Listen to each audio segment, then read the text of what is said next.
दूसरे चरण के चुनाव में भवानीपुर सीट सबसे खास है। यहां मुख्यमंत्री ममता बनर्जी को बीजेपी नेता शुवेंदु अधिकारी टक्कर दे रहे हैं। अब आप याद रखिए कि भवानीपुर का जो गढ़ है वो ममता का गढ़ रहा है।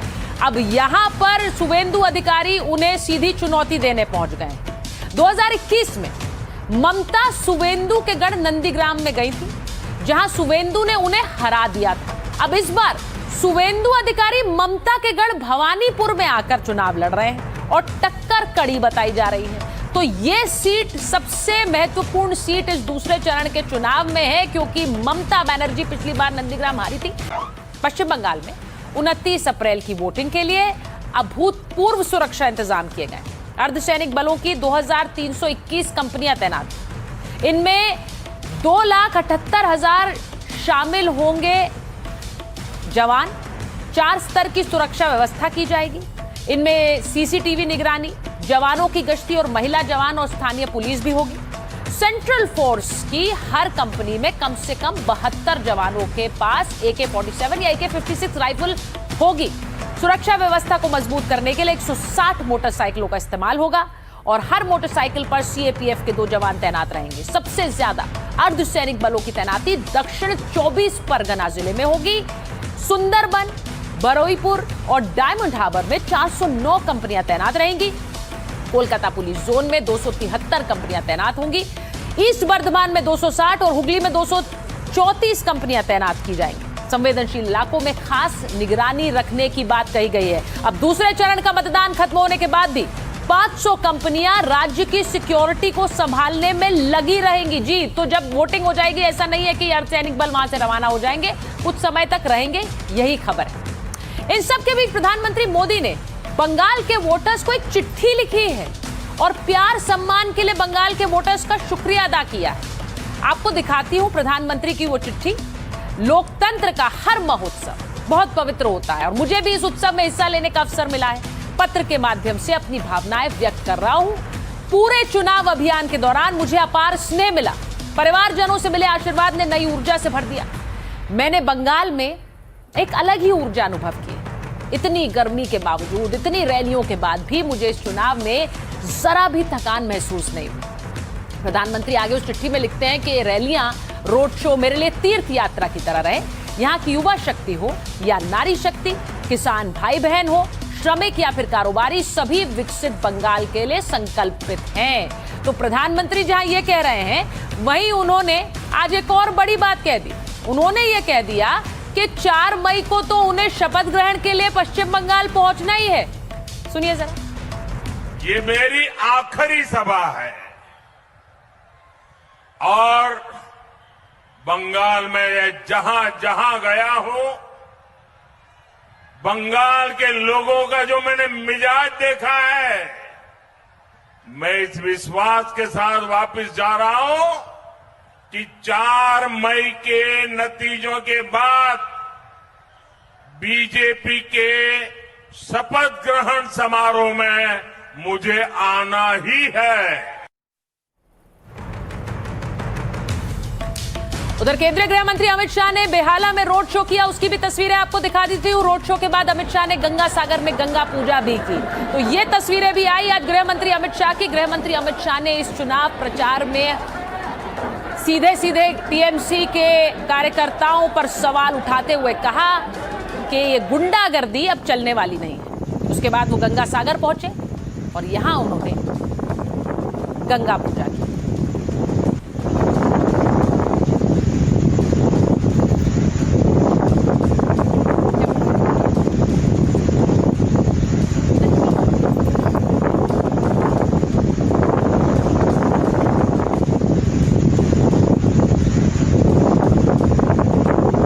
कि दूसरे चरण में 142 सीट जहां पर वोटिंग होनी है, उसका हाल 2021 में क्या रहा था। 2021 के विधानसभा चुनाव में इन सीटों पर नतीजे कैसे रहे थे।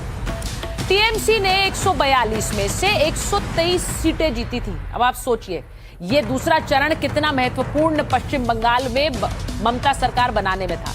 वहीं बीजेपी को सिर्फ 18 सीटों पर कामयाबी मिली थी। 19 सीट पर टीएमसी दूसरे नंबर पर रही थी। सिर्फ 19 सीट ऐसी थी जिस पर वो दूसरे नंबर पर थी लेकिन बीजेपी 117 सीटों पर दूसरे नंबर पर थी। यानी इसका मतलब यह भी समझिए कि 117 सीटों पर बीजेपी उतना ही जोर लगाएगी कि वो दूसरे से पहले नंबर पर आ सके और इस दूसरे चरण में अपनी सीटें बढ़ा सके, जैसा कि वो बार बार दावा कर रही है कि वो सरकार बनाने वाली है। दूसरे चरण के चुनाव में भवानीपुर सीट सबसे खास है। यहां मुख्यमंत्री ममता बनर्जी को बीजेपी नेता शुवेंदु अधिकारी टक्कर दे रहे हैं। अब आप याद रखिए कि भवानीपुर का जो गढ़ है वो ममता का गढ़ रहा है। अब यहां पर शुवेंदु अधिकारी उन्हें सीधी चुनौती देने पहुंच गए। 2021 में ममता शुवेंदु के गढ़ नंदीग्राम में गई थी, जहां शुवेंदु ने उन्हें हरा दिया था। वैसे वो टीएमसी का ही गढ़ माना जाता था, लेकिन शुवेंदु अधिकारी पार्टी छोड़कर बीजेपी में शामिल हुए। अब इस बार शुवेंदु अधिकारी ममता के गढ़ भवानीपुर में आकर चुनाव लड़ रहे हैं और टक्कर कड़ी बताई जा रही है। तो ये सीट सबसे महत्वपूर्ण सीट इस दूसरे चरण के चुनाव में है, क्योंकि ममता बनर्जी पिछली बार नंदीग्राम हारी थी, लेकिन आपको वो ड्रामा याद है जो हुआ था उस सीट को लेकर आखिरी वोट तक। आज ऐसे में अब भवानीपुर की वो सीट है जो सबसे ज्यादा सुर्खियों में है। इसी के साथ आपको बताती हूं कि ममता बनर्जी का जो मजबूत गढ़ रहा है, 2011, 2016, 2021 में ममता भवानीपुर में जीती। 2021 में ममता 59,000 वोटों से जीती थी। अब एसआईआर में 60,000 वोटर के नाम कटे, जिसके वोट कटे वो किसके वोटर थे? सवाल ये, वोट कटने का फायदा ममता को होगा या उन्हें इसका नुकसान होगा? ये फायदा अगर शुवेंदु अधिकारी को होगा तो क्या भवानीपुर में भी पारी पलट सकती है? सवाल ये, क्योंकि ममता बनर्जी के लिए ये चुनाव निर्णायक है और ममता बनर्जी कह चुकी है मैं ये चुनाव जीतूंगी और फिर जाकर दिल्ली में इस केंद्र सरकार को चुनौती दी। अब बंगाल चुनाव में बीजेपी ने पूरी ताकत झोंक दी, पूरी ताकत झोंक दी है। इस बीच में आपको तस्वीरें ममता बनर्जी की दिखाना चाहती हूं। प्रधानमंत्री मोदी इस चुनाव में झाल मुड़ी खाते हुए नजर आए थे और अब इस चुनाव में ममता बनर्जी सड़क पर उतरकर तरकारी खरीदती हुई नजर आई। तो अब लोग चर्चा कर रहे हैं कि क्या ये झाल मुड़ी वर्सेस तरकारी हो गया है।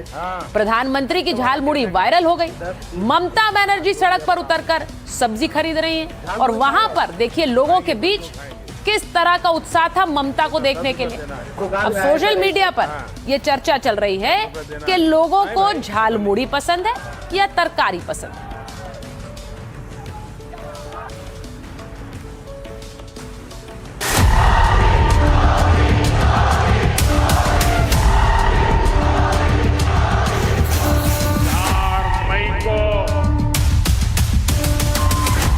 के बाद बीजेपी के शपथ ग्रहण समारोह में मुझे आना ही है। এটা তো জনগণ ঠিক করবে কাকে জেতাবে না জেতাবে। बंगाल में नारों का शोर शांत हो चुका है। सवाल वोटर का है, वो ममता के साथ है या मोदी के। जवाब 4 मई को मिलेगा, लेकिन उससे पहले बीजेपी और टीएमसी के बीच प्रतीकों की राजनीति चरम पर है। झाल मुड़ी खाने के लिए मोदी दुकान पर पहुंचे तो देर से ही सही ममता ने भी जवाब दे दिया। वो तरकारी खरीदने मंडी पहुंच गई।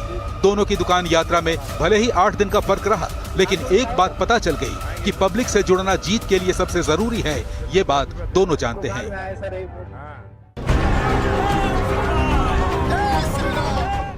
अब जरा ये वीडियो देखिए। ममता 21 अप्रैल को बाइक पर सवार होकर वोट मांगने निकली तो 24 अप्रैल को मोदी गंगा की लहरों पर सवार हो गए। पीएम मोदी की नाव यात्रा हो या दीदी की बाइक यात्रा, सबका एक पैटर्न है, सबके पीछे एक राजनीति है। क्योंकि लीडर की तस्वीर का हर फ्रेम वोटर तक जनता से जुड़ाव का संदेश पहुंचा रहा होता है। राजनीति में कई बार आस्था भी वोटर तक संदेश पहुंचा देती है। पीएम मोदी ने कालीबाड़ी में पूजा की तो ममता ने काली घाट पहुंचकर सिर झुकाया। काली जितना बंगाल में धर्म से जुड़ी है, उतना ही संस्कृति और जीवन से भी।